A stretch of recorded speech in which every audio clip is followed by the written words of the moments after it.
안녕하세요. 네, 행정사 실무법을 가르치는 이종호 행정사입니다. 자, 오늘 주제는 뭐냐면 시험 공부를 하기 전에 반드시 해야 할 네 가지라고 해서 제가 이제 강의도 한지 이제 1년이 되어가고 있고, 그리고 세미나나 컨설팅을 통해서 이제 만난 사람들도 사실 100명이 넘어가고 있어요. 게다가 저도 단기에 행정사 시험을 합격을 한 사람으로서 어떻게 동차로 합격을 하고, 그리고 단기에 합격을 한 사람들을 봤을 때 가장 단기 합격을 한 원인 중에 하나를 꼽는다고 한다면 시험 공부를 들어가기 전에 미리 공부 방법을 이제 전략적으로 설정을 하고 그거에 맞춰서 공부 계획을 짠 다음에 주체적이고 능동적으로 공부를 하는 것이 사실은 단기 합격에 굉장히 큰 요인이 된다라고 저는 생각을 하고 있습니다. 그래서 오늘 제가 여러분들한테 말씀드릴 것은 시험 공부를 할 때 단순히 이제 학원 강의만 결제를 해서 이제 학원 강의 순서만 그대로 따라가는 것이 아니라 그 전에 먼저 이러한 것들을 좀 알아보시고, 그리고 그거에 따라서 내가 좀 더 능동적으로 공부를 해 나가면 여러분들이 합격하는데 좀 더 확률을 높일 수 있지 않을까 해서 이러한 내용들을 한번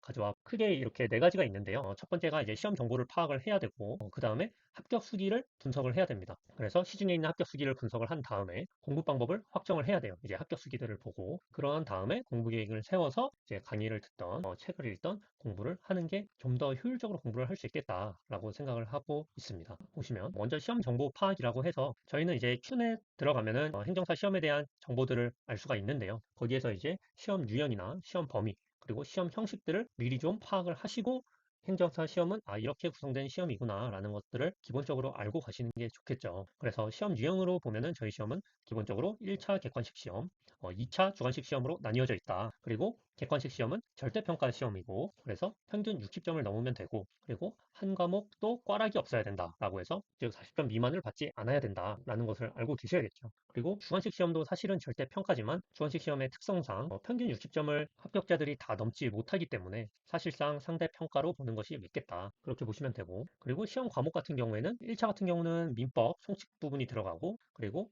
행정법, 그리고 행정학 이렇게 세 과목을 시험으로 치고, 그리고 각각이 25문제씩 해서 총 75문제를 75분에 한꺼번에 푸는 시험이다. 이것도 알고 가셔야겠죠. 그 다음에 주관식 시험의 경우에는 각 과목, 민법은 계약 부분이 나오고, 그리고 행정 절차로는 행정자법과 그 외 7법이 나오고, 그리고 행정사 실무법은 행정사법, 그리고 비송사건 절차법, 그리고 행정심판이 나옵니다. 그리고 사무관리 같은 경우에는 민원 처리에 관한 법률과 그리고 행정 업무혁신 규정 이렇게 두 개의 법에서 출제가 되는데요. 각각을 100점으로 해서 나오는 논술형 시험이다라는 것을 알고 가셔야겠죠. 그래서 이러한 시험 정보를 먼저 파악을 하셔야 된다. 그 다음으로 이제 하셔야 될 것이 합격 수기를 수집한 다음에 분석을 하셔야 됩니다. 시험을 준비하시는 사람들마다 그 상황이 각기 다 다를 거잖아요. 그래서 직장을 병행하시면서 공부를 하시는 분도 있을 거고, 그리고 육아를 하시면서 공부를 하시는 분도 있을 거고, 아니면은 뭐 자영업을 하시면서 공부를 하시는 분도 있을 거고, 혹은 학생도 있을 거고, 그리고 전업 수험생도 있을 수 있어요. 그러면은 시중에 있는 그러한 합격 수기들을 쭉 모아서 나와 상황이 비슷한 사람의 합격 수기를 천천히 읽어보시면서 분석을 하는 게 좋습니다.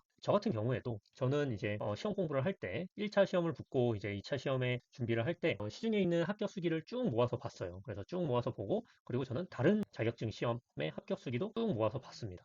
그래서 저와 상황이 비슷하고, 그리고 공부 방법도 뭔가 효율적으로 하는 것 같다 라고 하는 합격 수기들을 많이 모아가지고 공통점들을 최대한 찾으려고 노력을 했고, 그리고 내 상황에 비추어 볼 때 가장 효과적인 공부 방법을 선택을 했습니다.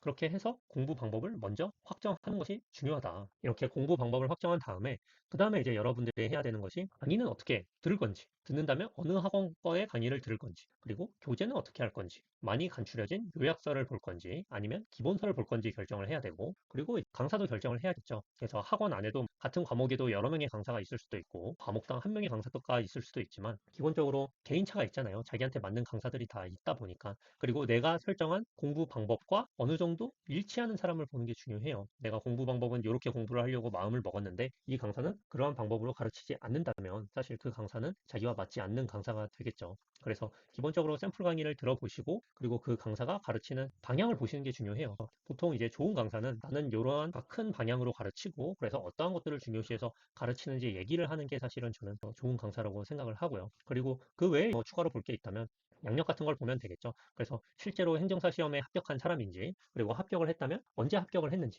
그래서 실제 그 사람의 답안, 강사님들이 이제 2차 주관식 시험 같은 경우에는 답안지를 나눠주게 되어 있으니까 실제 내가 시험장 가서 쓸 수 있는 답안이어야 되거든요. 그러면 실제 그 행정사 시험을 합격을 했던 분이 좋겠죠, 아무래도. 그리고 난이도 혹은 경쟁률이 최근 시험에 올라올수록 점점 높아지고 있으니까 개인적으로는 최근에 합격한 사람의 수업을 듣는 것이 좋다고 저는 생각을 합니다. 그래서 이러한 것들을 종합적으로 고려하셔서 나는 어떠한 강사를 들을 건지, 그리고 강사를 정했다면 나는 어떤 교재로 공부를 할 건지를 확정을 해야 됩니다. 그 다음에 이제 마지막으로 하는 것이 공부 계획을 세우는 거예요. 그러니까 이러한 앞에 과정들을 전혀 없이 바로 공부 계획을 세우게 되면은 사실은 공부 방법이 정해져 있지도 않고 나는 어떤 책을 볼지도 정해져 있지 않기 때문에 계획을 구체적으로 세울 수가 없게 되거든요. 그러니까 공부 계획을 세우기 전에는 제가 앞에서 말씀드린 이러한 것들을 하고 하는 게 좋겠다. 그래서 공부 계획을 세울 때는 역순으로 세우는 걸 저는 기본적으로 추천을 드립니다. 그래서 역순으로 세우는데 크게 세우고 그 다음에 점점 좁혀 들어가는 게 좋아요. 그래서 크게는 분기별로 세우고 혹은 월별로 세워서 이렇게 들어가는 방식이 있고, 또 하나는 1차 시험을 아직 치지 않으신 분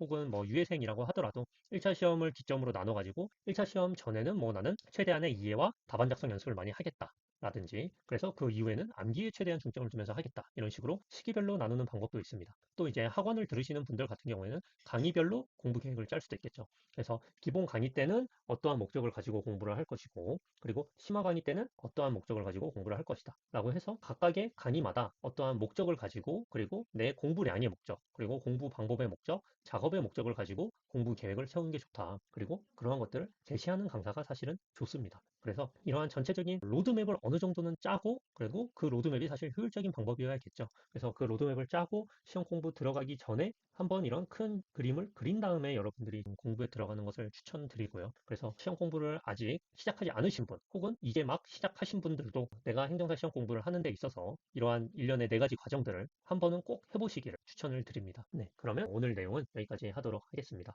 감사합니다.